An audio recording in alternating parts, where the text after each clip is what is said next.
কিরে কচি কি হচ্ছে বে? এই খিচুড়ি হবে। খিচুড়ি হবে? হ্যাঁ।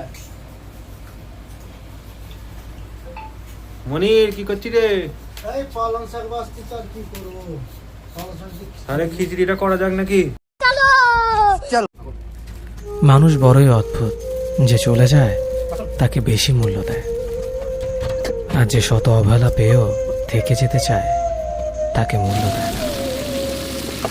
কাউকে অতিরিক্ত মূল্য দিয়ে তার কাছে নিজেকে সস্তা করে ফেলো না।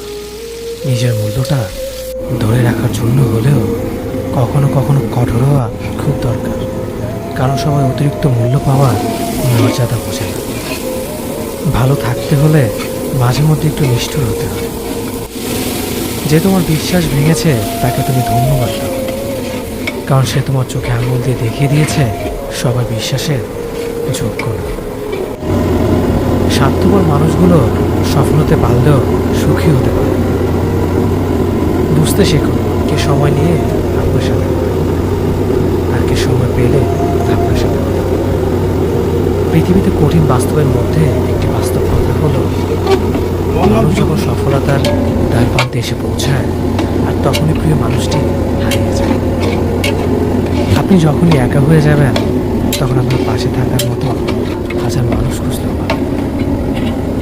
আপনার একাকিত্ব আপনাকে একাই বহন করতে হবে।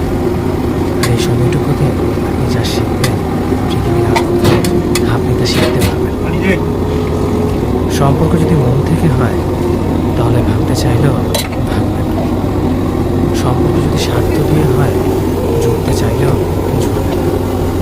নিজেকে এমনভাবে তৈরি করো যে তোমাকে ছেড়ে চলে গেছে সে যেন তোমার জীবনে ফিরে আসার জন্য আফসোস করে। জীবনে যখন দুঃখ আসে সবাই তো খুব পর হয়ে যায়, কেউই পাশে থাকে না।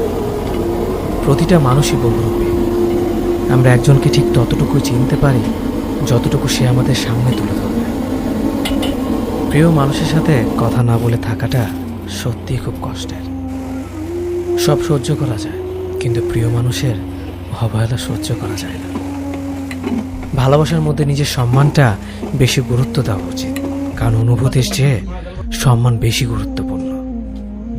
নিজের দুর্বল জায়গাটা কখনো কারো কাছে তুলে ধরতে নেই, কারণ একটা সময় আসবে যখন তোমার দুর্বল জায়গায় তার কাছে তোমাকে আঘাত করার সবচেয়ে বড় অস্ত্র হবে। অনুভূতি, ভালোবাসা, মায়া এগুলো যত কম প্রকাশ করবেন মানুষ আঘাত করার সুযোগ তত কম পাবে। যদি তুমি গরিব হও তোমার নিজের আত্মীয় স্বজনরাও তোমায় দেখে এড়িয়ে যাবে।